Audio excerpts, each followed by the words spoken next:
बिस्मिल्लाहिर्रहमानिर्रहीम। अस्सलाम वालेकुम डियर स्टूडेंट्स, होपफुली आप सब लोग ठीक ठाक होंगे। तो हम लोग जी फ़िशेस पढ़ रहे हैं और एट लास्ट हम लोग फ़िशेस की क्लासिफिकेशन एंड ऑल दैट हम ख़त्म कर चुके हैं अल्हम्दुलिल्लाह। अब हम देखेंगे फ़िशेस के अंदर एवोल्यूशन कैसा होगा, ठीक है। और वो कौन सी एवोल्यूशनरी प्रेशर्स थे जिन्होंने फ़िशेस को मजबूर किया कि वो डाइवर्सिफाई हों, ठीक है, और सक्सेसफुल ग्रुप बन जाएँ। तो कभी आपने सोचा है कि why is a fish like, ठीक है, फ़िश की तरह क्यों होती है, वाई इज़ इट सो। ये ऐसा क्वेश्चन है जो तकरीबन आपके माइंड में उठ ही सकता है किसी भी जानवर के अकॉर्डिंगली। तो कोई भी जानवर अगर आप देखते हैं अपने एनवायरनमेंट के अकॉर्डिंगली, तो उसके अंदर बहुत सारे ऐसे कैरेक्टरिस्टिक्स होते हैं जो कि उसके एनवायरनमेंट से रिलेट करते हैं, और बहुत सारे ऐसे भी होते हैं जो कि न्यूट्रल होते हैं, सेलेक्टिवली न्यूट्रल होते हैं। उनका ना कोई उसके ऊपर पॉजिटिव इम्पैक्ट होता है, ना उसके ऊपर कोई नेगेटिव इम्पैक्ट होता है उनकी फिटनेस या उसमें सर्वाइवल के ऊपर, ठीक है। लेकिन अगर आप एक्वाटिक एनवायरनमेंट्स के अंदर देखते हैं तो वहाँ पे जो फिजिकल कैरेक्टरिस्टिक होते हैं वो आपके पास बहुत इंपॉर्टेंट रोल रखते हैं, ठीक है जी। और वो सिलेक्टिव फोर्सेस जो हैं वो मजबूर करती हैं ऑर्गेनिज्म को वो कैरेक्टरिस्टिक अडॉप्ट करने के ऊपर, ठीक है। अब आपके पास बहुत सारे ऑर्गेनिजम्स हैं जो कि एक्वाटिक एनवायरनमेंट के ऊपर, लेकिन हम फिशेस का जिक्र यहाँ पे पर्टिकुलरली करेंगे और हम फिशेस के स्ट्रक्चर और फंक्शन को रिलेट करेंगे। और किसके साथ रिलेट करेंगे? हैबिटेट के साथ, ठीक है जी। जो डिफरेंट एनवायरनमेंट के अंदर, डिफरेंट हैबिटेट के अंदर कौन कौन सी स्ट्रैटेजीज फंक्शनली अडॉप्ट की फिशेज ने और उसके लिए उसकी बॉडी के अंदर कौन सी चेंजेस या कौन से एस्पेक्ट तब्दील हुए हैं, ठीक है। सो स्ट्रक्चरल, फंक्शनल एंड हैबिटेट जो है ना, इस 3 क्राइटेरिया के ऊपर हम एवोल्यूशनरी प्रेशर्स को रखकर चेक करेंगे। तो फर्स्ट ऑफ ऑल हम देख लेते हैं जी लोकोमोशन। जी, तो इसको समझने के लिए हमें लोकोमोशन को समझने के लिए सबसे पहले आप एक अपने माइंड में एक थोड़ा सा तस्वुर लेके आएँ कि एक बच्चा छोटा सा भाग रहा है, ठीक है, बहुत फुल स्पीड के साथ तेज़ी पे सारे समंदर के ऊपर, और भागते भागते वो समंदर के अंदर एंटर होता है। तो जैसे जो ज़मीन के ऊपर भाग रहा था तो उसकी स्पीड बहुत ज़्यादा थी, ठीक है जी, और वो ईजिली भाग रहा था। लेकिन जैसे समंदर में वो एंटर होता है, पानी को टच करता है, तो वो छींटे होना शुरू हो जाते हैं पानी में, ठीक है। पानी टच करेगा ना ऑपोजिट डायरेक्शन के अंदर उसको, और फिर आहिस्ता आहिस्ता थोड़ा दूर जाएगा, पानी मज़ीद गहरा होता जाएगा। तो अब वो क्या करेगा, अब वो उस तेज़ी के साथ नहीं भाग पाएगा। अब वो क्या करेगा, बड़े बड़े स्टेप्स उठाएगा और पानी से बाहर अपने कदम बाहर निकाल के लाएगा, फिर पानी के अंदर रखेगा, फिर कदम बाहर निकालेगा, फिर पानी के अंदर रखेगा। और जब वो मज़ीद आगे गहरा नीचे जाएगा तो वो मुँह के बल गिर पड़ेगा पानी में, क्योंकि आपकी बॉडी भाग रही है। तो इनर्शिया में आपकी बॉडी अपर पार्ट और लोअर पार्ट को फ्रिक्शन का सामना है, उसका इनर्शिया कम हो गया है, ठीक है। उसकी मूवमेंट रुक गई है, पानी ने उसके ऊपर फ्रिक्शन डाली है, प्रेशर डाला है, उसको रोक दिया है। तो क्या होगा, मुंह के बल वो गिर जाएगा, फिर वो उल्टे उल्टे हाथ पाँव मार के तैरने की कोशिश करेगा, ठीक है। ये एक जनरलाइज कॉन्सेप्ट था। क्या बताने के लिए? ये बताने के लिए कि जो पानी होता है वो आपके पास ज़्यादा फ्रिक्शन ऑफर करता है किसी भी मूविंग ऑब्जेक्ट को, ठीक है। तो ये डेंसर होता है एज़ कम्पेयर टू जो आपके पास इन्वायरमेंट होता है मौजूद, टेरेस्ट्रियल इन्वायरमेंट जिसके अंदर एयर मौजूद होती है, ठीक है। तो अब फिशेस क्या करेंगी, फिशेस कैसे आराम से, क्या फिशेस को भी इतनी मुश्किलात का सामना करना पड़ता है? जी नहीं, ऐसा नहीं है। फिशेस को ऐसा नहीं करना पड़ता। उसकी रीज़न क्या है कि आपके पास फिशेस के अंदर बहुत सारे ऐसे एट्रीब्यूट्स मौजूद होते हैं जो फिशेस को उस एनवायरनमेंट के अंदर बहुत ईजिली लोकोमोट करने में हेल्प करते हैं। लाइक उसकी स्ट्रीमलाइन बॉडी, ठीक है, स्पिंडल शेप स्ट्रीमलाइन बॉडी जो होती है, जो कि लेस जो है ना आपके पास फ्रिक्शन ऑफर करती है पानी के अगेंस्ट मूवमेंट में, ठीक है, ये उसको हेल्प करता है। सेकेंड वन क्या है, आपको पता है फिशेस की जो बॉडी को देख के अगर आप ज्यूम करें कि फ्रिक्शन कैसे कम होती है, तो आप एरोप्लेन की शक्ल को देख लें, ठीक है, वो भी इसी शेप के ऊपर बनाया गया। बर्ड्स को अगर आप देख लें, उनके विंग्स अगर हटा दें तो उनकी बॉडी भी स्ट्रीमलाइन होती है, ठीक है। तो ये फ्रिक्शन को रिड्यूस करती है ये शेप। नेक्स्ट क्या है, नेक्स्ट आपके पास, आपको पता है उसके ऊपर स्केल्स भी मौजूद है, तो वहाँ भी तो फ्रिक्शन हो सकती है। उसको अवॉइड करने के लिए अल्लाह ताला ने फिश को क्या दिया है जी, म्यूकस ग्लैंड्स दिए हैं, म्यूकोइड सिक्रीशंस दिए हैं जो कि लुब्रिकेट करते हैं उसकी बॉडी सर्फेसिस को, इसकी वजह से उसकी फ्रिक्शन जो है रिड्यूस हो जाती है। और आपका क्या हाल है, ये दोनों चीज़ें काफ़ी होंगी। देखिए ग्रेविटी भी तो होती है ना, ग्रेविटी को कैसे ओवरकम करती है फिर जी, ग्रेविटी के लिए अल्लाह ताला ने फिश को जो चीज़ दी है वो आपके पास क्या कहलाती है, वो पानी की बयांसी है, यानी कि आप वाटर्स बायंट प्रॉपर्टीज़ जो हैं वो ही कंट्रीब्यूट करती हैं फिश की एफिशिएंट मूवमेंट के अंदर, ठीक है, रोल प्ले करती हैं। क्योंकि फ़िश को ज़्यादा जोर नहीं लगाना पड़ता, अपनी एनर्जी खर्च नहीं करनी पड़ती इसको ग्रेविटी के अगेंस्ट मूव करने के लिए, ठीक है। जैसे हम लोगों को टांगे हैं या हमें सपोर्ट सिस्टम चाहिए, ठीक है, कि हम अपनी ग्रेविटी के अगेंस्ट मेंटेन करें, ठीक है, चीज़ें, तो वहाँ पे उसको वो चीज़ें चाहिए, उसकी वो एनर्जी बच गई तो वो एनर्जी कहाँ पे यूटिलाइज़ करेगी, वो ऑब्वियसली वो अपनी मूवमेंट में, स्विफ्ट मूवमेंट में इस्तेमाल हो जाएगी ना उसकी एनर्जी। तो बेसिकली अगर यहाँ पे देखा जाए तो 3 बेसिक पॉइंट है जो इसको स्विफ्ट मूवमेंट में हेल्प करें। एक क्या है, इसकी स्ट्रीमलाइन शेप बॉडी की, ठीक है, दूसरा क्या है आपके पास म्यूकोइड सिक्रीशंस, और तीसरा क्या है आपके पास वाटर्स बायंट प्रॉपर्टीज़।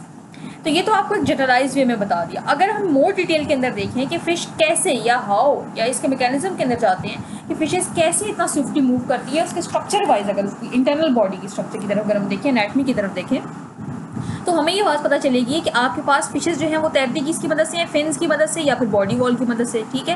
वो जिग-जैग मूवमेंट में तैर रही होती हैं, ठीक है जी, और स्ट्रीमलाइन बॉडी उनकी होती है, वो तो हमने पढ़ चुके हैं। लेकिन ऐसी कौन सी चीज़ है, या ये जो दो चीज़ें मैंने डिस्कस की अभी, फिन्स और बॉडी वॉल, ये कैसे इफेक्ट करती है। कभी आपने अगर मछली खाई हो तो आप बल्कि खाते ही हैं अक्सर, ठीक है, तो मछली के आपने बॉडी के अंदर देखा होगा कि बहुत ज़्यादा मसल्स प्रेजेंट होते हैं जो कि बंडल शेप होते हैं। और कभी अगर आप गौर करें डिटेल के अंदर तो वो जो बंडल होते हैं, मसल बंडल, वो जिग जैग पैटर्न में होते हैं। अब जिग जैग पैटर्न में, और वो इंटीरियर पोस्टीरियर रन कर रहे होते हैं, ठीक है। इसके होने की वजह से होता क्या है कि एक मसल बंडल अगर कॉन्ट्रैक्ट करेगा तो वो काफ़ी बड़ी बॉडी के पोर्शन को क्या करेगा, मूव करने पे मजबूर कर देगा, ठीक है, इसकी जिग जैग अरेंजमेंट की वजह से।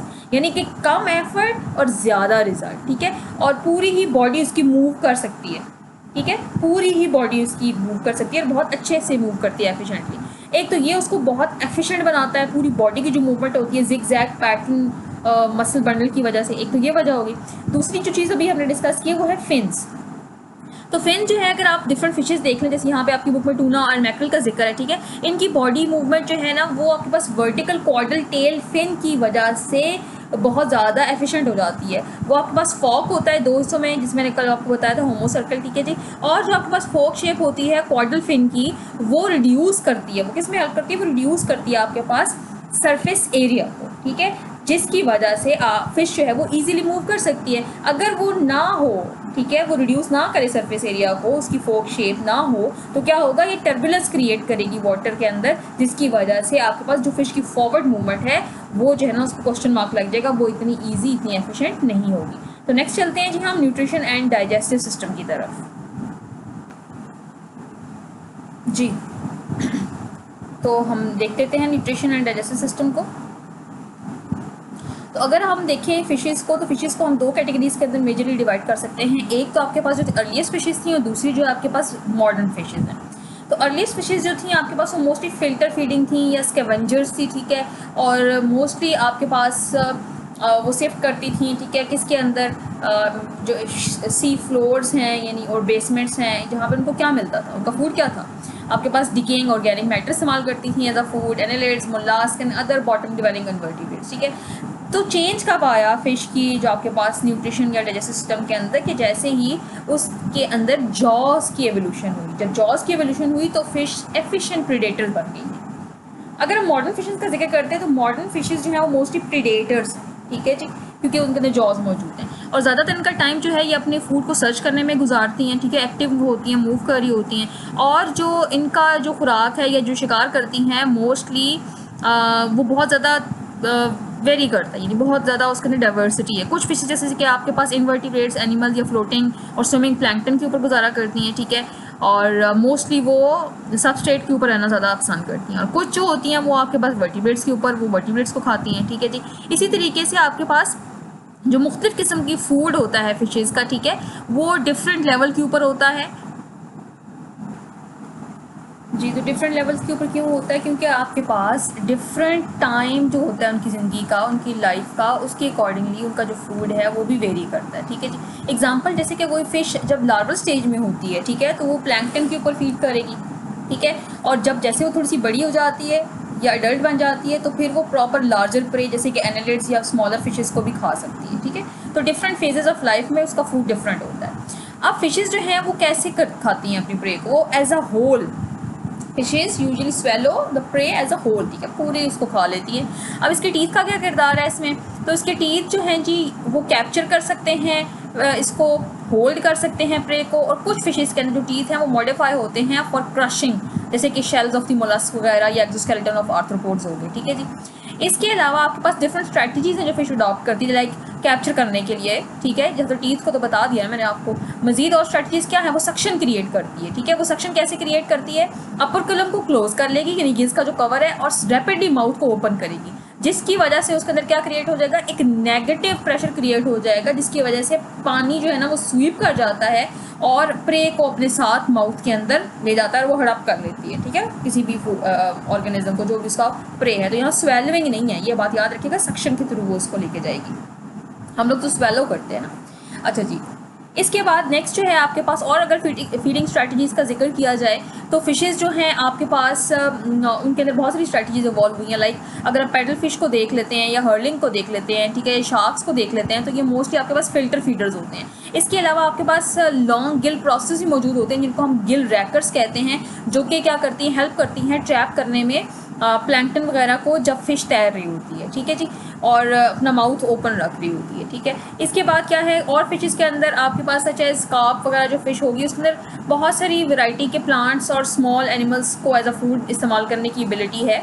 इसके अलावा जो लैम्प्रेज हैं जो आपने पढ़ी भी थी, ठीक है, स्टार्ट में, वो एक्सटर्नल पैरासाइट्स के तौर पे जो है ना अपनी ज़िंदगी का काफ़ी मेजर हिस्सा गुजारती हैं। और बहुत सारी फिशेस हार्बीवोर्स भी हैं जो सिर्फ फीड करती हैं प्लांट्स के ऊपर, ठीक है, तो आपको वैरायटी मिलेगी।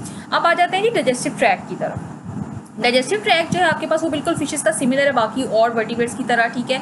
इसमें भी एक लार्ज सा आपके पास स्टमक मौजूद होगा जो कि स्टोर करने का काम आता है, ठीक है, और इनफ्रीक्वेंट मील्स जैसे से वो खाती जाती है उसको स्टोर करता जाता है। और स्मॉल इंटेस्टाइन भी इसमें होती है, और स्मॉल इंटेस्टाइन का बुनियादी काम जो है वो एंजाइम को सिक्रीट करना है और जो फूड आपका है उसको डाइजेस्ट करना है, ठीक है जी। इसी तरीके से जो शार्क्स होती हैं ये डिफरेंट इलास्मोब्रैंक्स होती हैं, उनके अंदर एक और स्पेशल आपके पास इंटेस्टाइन की मॉडिफिकेशन जिसको हम स्पाइरल वॉल्व कहते हैं। और इसी तरीके से अगर बोनी फिशेस को आप देख लें तो उनके अंदर भी एक और आपके पास स्पेशलाइज्ड मॉडिफिकेशन है जो कि बिल्कुल आउट पॉकेट सी है इंटेस्टाइन की, जिसको हम कहते हैं पाइलोरिक सीकी, ठीक है। तो दो मॉडिफिकेशन है, स्पाइरल वॉल्व और पाइलोरिक सीकी, और ये किस में हेल्प करती हैं दोनों, आपके पास ये इंक्रीज करती हैं एब्जॉर्प्टिव एंड सिक्रीटरी सर्फेसेस, ठीक है जी।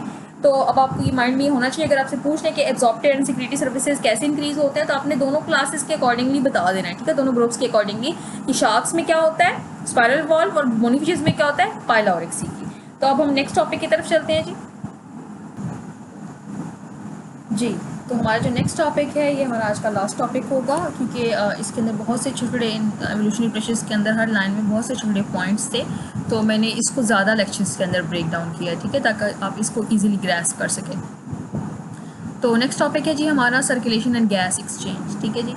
इसके ऊपर हम सर्कुलेशन के ऊपर ज़्यादा फोकस करेंगे गैस एक्सचेंज के साथ, और जो अगर गैस एक्सचेंज की अगर डिटेल्स हम बहुत ज़्यादा डिटेल के अंदर अगर आप चाहते हैं कि गैस एक्सचेंज को देखें तो उसके लिए नेक्स्ट लेक्चर इंशाल्लाह डिवाइस किया गया, जिसमें पर्टिकुलरली सिर्फ gas exchange, swim bladders, lungs and buoyancy relationships को डिस्कस किया जाएगा। तो आज के लिए हम सर्कुलेशन गैस एक्सचेंज के ऊपर प्रॉपर्ली फोकस करते हैं। तो जो तमाम आपके पास वर्टिब्रेट्स होते हैं इनका तो आपके पास जो होता है वो क्लोज्ड सर्कुलेटरी सिस्टम होता है, ये आपके माइंड में होना चाहिए, ठीक है, जो कि आपके पास किन चीज़ों पर मुश्तमिल होता है। एक हार्ट होता है जो कि ब्लड को पंप करता है, रेड ब्लड सेल्स होते हैं जिनके अंदर हीमोग्लोबिन होता है, और डिफरेंट आर्टरीज, कैपिलरीज और वेन्स होती हैं।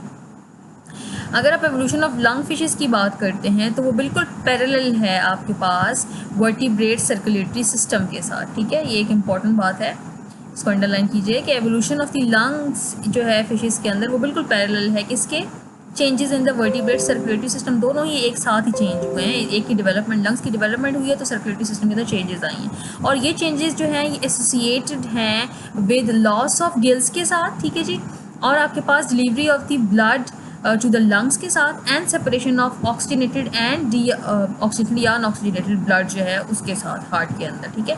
तो क्या है तीन फैक्टर्स, कौन कौन सी ये जो चेंजेस हैं, कौन सी चेंजेस जो कि लंग फिशेस की डेवलपमेंट की वजह से और वर्टिब्रेट सर्कुलेशन के अंदर चेंजेस की वजह से आई हैं, वो आपके पास तीन चीज़ों के साथ एसोसिएट है। या तो आपके पास क्या होगा, लॉस ऑफ गिल्स हो जाएंगे, ठीक है, फिर क्या होगा, अब ज़रा लॉस ऑफ गिल्स हो गए तो कहाँ जाएगा, ब्लड लंग्स की तरफ जाएगा, दूसरी बार delivery of blood to the lungs, and third one क्या है आपके पास कि जब अब लंग्स के अंदर जब चले जाएंगे तो उसके बाद जब ब्लड वहाँ से आएगा तो ऑक्सीजनेट होकर आएगा, तो अब हार्ट के अंदर दो तरह के ब्लड्स हैं तो उनकी सेपरेशन भी ज़रूरी है। तो ये चेंजेस इन तीन चीज़ों के गिर्द होंगी। अब हम आ जाते हैं नेक्स्ट वर्टिब्रेट हार्ट के ऊपर।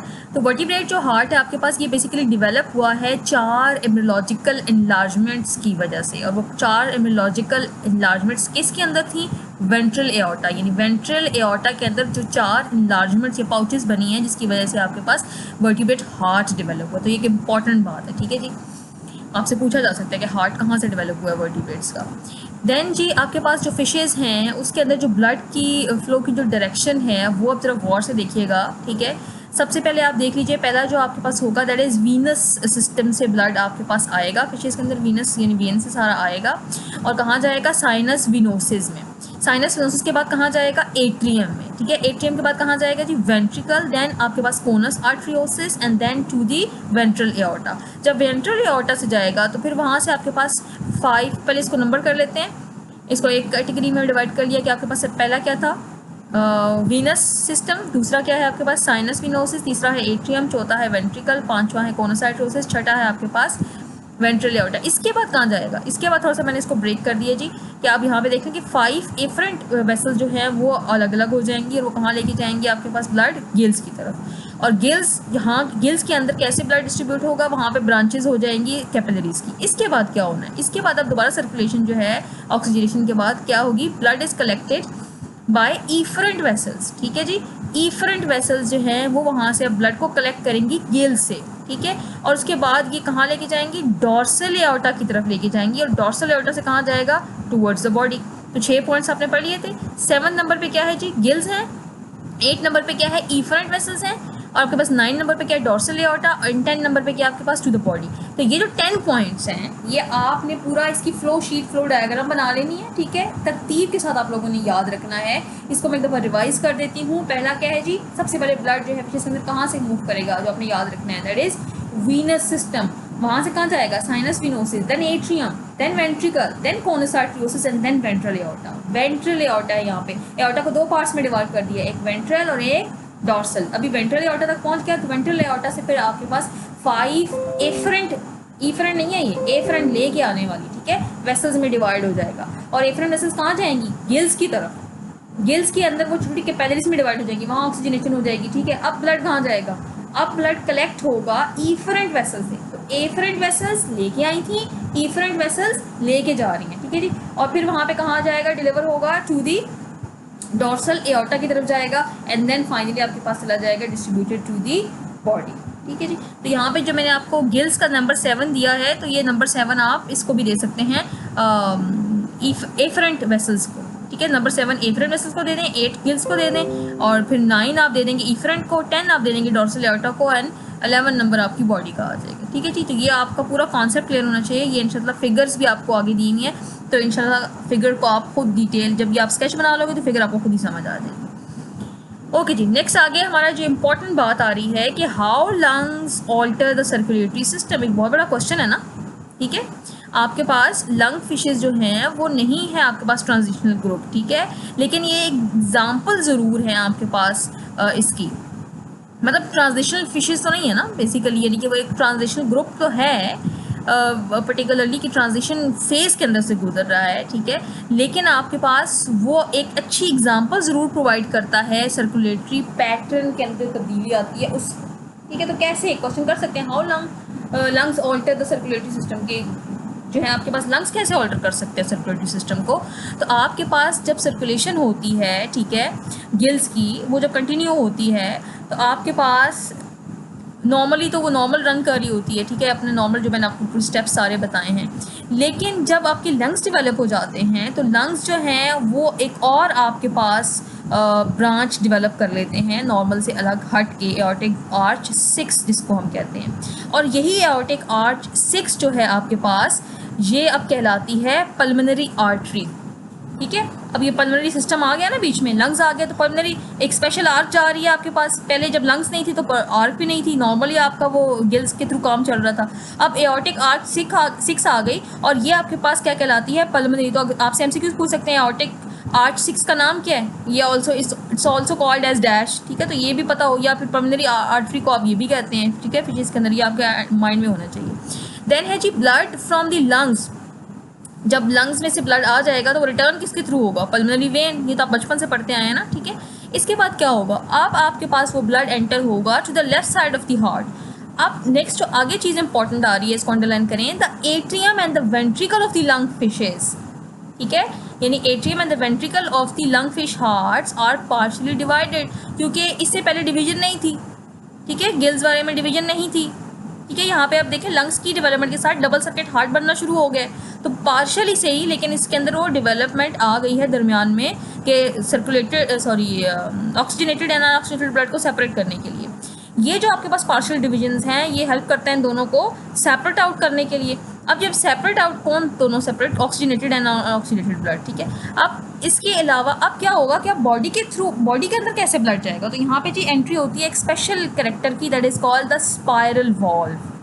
स्पाइरल वॉल्व का काम क्या होता है, ये आपके पास होता कहाँ है, ये कोनस आर्टरियोसिस में होता है जी, और ये हेल्प करता है ब्लड को डायरेक्ट करता है मूव करने में, यानी कि ब्लड को कहता है कि तुम यहाँ से यहाँ जाओ, कहाँ से कहाँ जी, डायरेक्ट करता है blood from the right side of the heart to the pulmonary artery, and दूसरा क्या करता है, ये blood from the left side of the heart to the remaining aortic arches. दोबारा सुने जरा गौर से, what is the role of spiral valve, ये क्या करता है, ये आपके पास डायरेक्शन प्रोवाइड करता है ब्लड को, कहाँ से, राइट साइड के ब्लड को कहता है कि तुम जाओ पल्मोनरी आर्टरी में, और पल्मोनरी आर्टरीज को कहाँ लेके जाएगी, लंग्स की तरफ लेके जाएगी ना, ठीक है, क्योंकि राइट साइड पे आपके पास यहाँ पे कौन सा ब्लड आ रहा है, डीऑक्सीजनेटेड बॉडी से ब्लड आ रहा है ना, ठीक है, तो ये उसको डायरेक्शन देगा। ये यूँ समझ लें इसकी एग्जांपल, जैसे कि चौक में कोई एक आपके पास ट्रैफिक पुलिस वाला खड़ा हो और वो कहे कि तुम फलां वाली गाड़ी इधर साइड से जाए, लेफ्ट साइड से, राइट साइड वाली गाड़ी इस साइड पे मुड़ जाए, तो ठीक है, वो ताकि सही से प्रॉपर डायरेक्ट करा। तो ये समझ लें कि स्पाइरल वॉल्व आपके हार्ट में तो खैर नहीं, लंग फिशेस के हार्ट में मौजूद है, कोनस आर्टरियोसिस में, और ये डायरेक्ट कर रहा है ब्लड को, जो कहाँ से आ रहा है, right side of the heart से जो आ रहा है वो कहाँ भेज रहा है जी, पल्मोनरी आर्टरी की तरफ जाए और वो उसको लंग की तरफ ले जाएगी।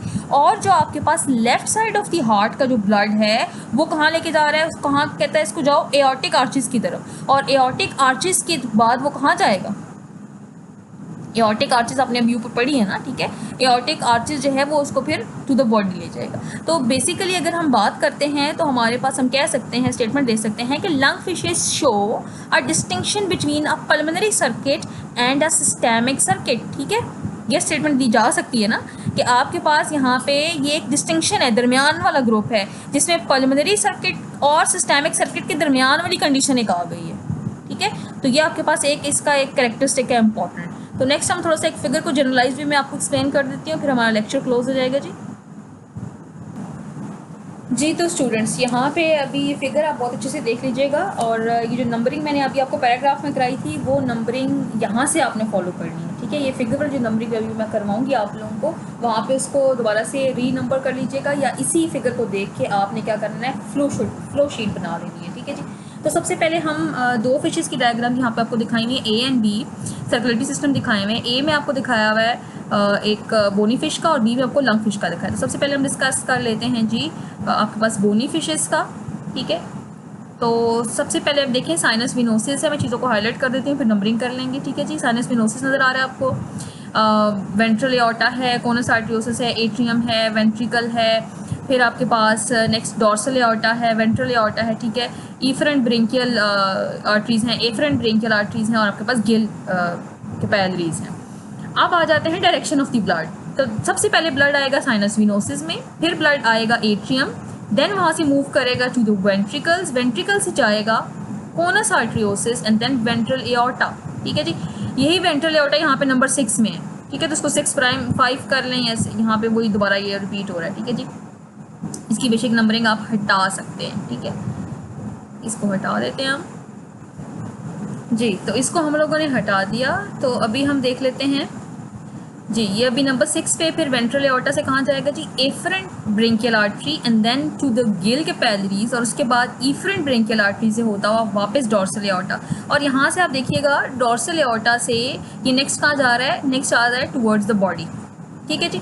तो अब इसको मैं एरो से शो करूँगी जी, ठीक है। बॉडी से जब वो यूज़ हो जाएगा ब्लड में ऑक्सीजन, तो फिर बॉडी से ब्लड जो होगा डीऑक्सीजनेटेड या अनऑक्सीजनेटेड ब्लड कहाँ जाएगा, दोबारा से साइनस विनोसिस, ये दोबारा एक किस्म का ना आपका इसकी डिवीजन हो जाएगी, साइनस विनोसिस। उसके बाद देखें कहाँ जा रहा है, कहाँ जा रहा है जी, बिल्कुल एट्रियम, और एट्रियम से कहाँ जा रहा है, वेंट्रिकल्स, एंड वेंट्रिकल से conus arteriosus, and conus arteriosus से कहाँ जा रहा है जी, वेंट्रल एओर्टा, गुड।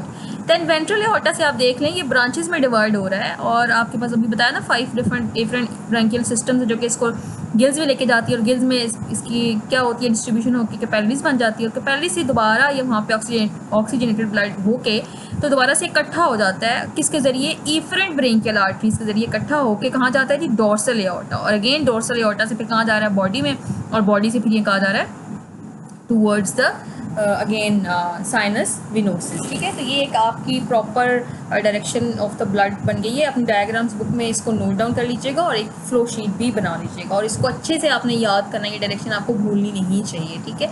ये जितनी भी चीज़ें आप लोग पढ़ रहे हैं ना, स्केल्स आपने पढ़े, डाइजेस्टिव सिस्टम आपने पढ़ा, सर्कुलेटरी सिस्टम आपने पढ़ा, गैस एक्सचेंज, यही चीज़ें दोबारा से आपके पेपर बी में रिपीट होंगी, सारी चीज़ें रिपीट होंगी। तो ये फर्स्ट टाइम आप पढ़ रहे हैं, वहाँ पे सेकंड टाइम एक समराइज फॉर्म में होगी, उसमें आपने कंपैरेटिवली देखना होगा, ठीक है, कि फिशेस में ये है, एम्फीबियंस में ये है, रेप्टाइल्स में ये है, मैमल्स में ये है, ठीक है। तो वहाँ पे कंपैरेटिव आएगा, आपकी स्किन की प्रोटेक्शन से लेके आपका सपोर्ट सिस्टम, आपका स्केलेटन, मस्कुलर सिस्टम, वहाँ से लेके और फिर आपके पास आपका डाइजेस्टिव सिस्टम, उसके डिफरेंट मॉडिफिकेशन तमाम ग्रुप्स में पढ़ोगे, फिशेस से ऑनवर्ड्स तमाम, ठीक है। तो इसी वजह से मेरा पूरा टारगेट यही था कि मैं आपको क्लासिफिकेशन और साथ साथ में इनको हर ग्रुप को इंडिविजुअल पढ़ा दूँ, उसके बाद डिटेल के अंदर जाएंगे। नेक्स्ट चीज़ हम जो फिगर की एलैबोरेशन करने वाले हैं, that is about the lung fishes. तो लंग फिशेस का बिल्कुल सारा कुछ सेम है, जो चीज़ फ़र्क है उसको मैं हाईलाइट कर देती हूँ, ज़रा गौर से देखिएगा इसको भी जी। तो अभी हम आ गए हैं लंग फिशेस की तरफ, ठीक है जी। ये बी डायग्राम को देखें, पहले मैं हाईलाइट कर देती हूँ चीज़ें, जैसे आपके पास ये राइट एट्रियम है, या आपके पास लेफ्ट एट्रियम है, या आपके पास पल्मोनरी वेन्स हैं, देन आपके पास पल्मोनरी आर्टरीज़ हैं, ठीक है जी। देन आपके पास ये स्पायरल वॉल्व है, एंड देन ये आपके पास क्या है, वेंट्रिकल सेप्टम, ठीक है, जो कि पार्शियल आपको ये इसमें डिवीजन नज़र आ रही है, सेपरेट दी ब्लड। अब हम क्या देखते हैं जी कि आपके पास जो right side of the body से जो मतलब हार्ट में जो ब्लड है वो स्पाइरल वॉल्व उसको डायरेक्ट कर देता है टूवर्ड्स द आपके पास पल्मोनरी आर्टरीज, ठीक है जी। और उसके बाद फिर वहाँ से जब ब्लड आ जाता है तो फिर आपके पास वो कहाँ जा रहा है, और जो लेफ़्ट साइड पे है आपके पास ब्लड, वो कहाँ पे इसको डायरेक्ट कर रहा है, पल्मोनरी वेन्स की तरफ, ठीक है जी। पल्मोनरी वेन्स की तरफ जा रहा है, पल्मोनरी वेन्स से फिर कहाँ जाएगा जी, एओर्टिक आर्चेस, और एओर्टिक आर्चेस से फिर बॉडी, और फिर बॉडी से अगेन दोबारा ये साइकिल रिपीट होके हार्ट में यह सारा कुछ आ जाएगा। अब यहाँ पे जो दो इंपॉर्टेंट चीज़ें यहाँ पे नोट डाउन करनी है वो क्या हैं, आपके पास जो ब्रेंकियल आर्टरीज होती हैं, ठीक है, जिनको एम्ब्रियोलॉजिकली हम एओर्टिक आर्चेस भी कहते हैं, ठीक है, वो जो हैं वो नंबर की जाती हैं जो कि रोमन नंबरल्स में, ठीक है, और मोस्टली सेकंड से स्टार्ट की जाती है, क्योंकि पहली जो आपके पास थी वो ड्यूरिंग एम्ब्रियोलॉजिकल डेवलपमेंट वो ख़त्म हो गई थी, लॉस हो गया था उसका, ठीक है, वाज लॉस्ट। तो आपके पास ये करती हैं, ये आपके पास बेसिकली ब्लड ले के जाती हैं और लेकर आती हैं to and from the gills, ठीक है जी। गिल्स से ब्लड लेके जाना और लेकर आना। अब आप यहाँ पे कहेंगे कि हाँ गिल्स क्यों है लंग फिशेस में, लंग फिशेस में कम्प्लीटली लंग्स के ऊपर डिपेंडेंसी नहीं होती गैसेस एक्सचेंज की, ठीक है। डेवलपमेंट ऑफ लंग स्टार्ट हो गया, लेकिन इसमें गिल्स भी होती हैं, ठीक है। और ये जो मैंने लास्ट में आपको लाइन्स अंडरलाइन कराई ये इंपॉर्टेंट नहीं है आपके कॉन्सेप्ट वाइज भी, ठीक है। तो आप ये याद रखें कि ये जब कल बताया भी था जैसे मैंने आपको कि ज़्यादातर अपना ये गिल्स ही इस्तेमाल करती हैं, ठीक है। जब आपके पास ड्रॉट या ऐसी कोई कंडीशन आ जाती है फिर ये अपने लंग्स का इस्तेमाल करती हैं, ठीक है। तो इसी वजह से ये एक डिस्टिंक्शन भी थी इनकी लंग्स की डेवलपमेंट की वजह से between pulmonary and systemic circulation. तो होपफुली बेटे आप लोगों को ये बहुत अच्छे से समझ आ गया होगा। मैंने सोचा यही था कि मैंने इसमें गैसेस एक्सचेंज आगे swim bladder and next buoyancy वगैरह भी कवर कर देना है, लेकिन चूँकि इसमें बहुत कॉन्सेप्चुअल चीज़ें और बहुत छोटी छोटी चीज़ें हैं तो इसको ब्रेक करना ज़रूरी था, इस वजह से मैंने इसको ब्रेक किया है और इसको मैंने 3 लेक्चर्स या 3 से 4 लेक्चर्स में डिवाइड कर दिया है इस पूरे टॉपिक को, जो कि 2 लेक्चर्स में भी कवर हो सकता था, just to clarify your concepts, ठीक है। और इसको आपने बहुत गौर से सुनना है, अंडरलाइन करना है, बहुत अच्छी सी चीज़ें हाईलाइट करनी है और इसको याद भी करना है, ठीक है। ये जितने भी अभी मैं कॉन्सेप्ट पढ़ा रही हूँ इंशाल्लाह ये मैं आप लोगों से रेगुलरली फिर सुनूंगी भी, ठीक है। इसको फ़ौरन से रिप्रोड्यूस भी आप करेंगे और क्रॉस क्वेश्चनिंग भी होगी, फ़ौरन उसका आंसर भी देना पड़ेगा विद इन सेकेंड्स, ठीक है। तो इसको बहुत गौर से आपने पढ़ना है। कोई क्वेरीज होंगी आपकी, कुछ आपने पूछना होगा तो इंशाल्लाह हम लोगों का जो इंटरेक्टिव सेशन होगा उसके अंदर हम डिस्कस कर लेंगे। Thank you for your time and attention. Assalamu alaikum warahmatullahi wabarakatuh.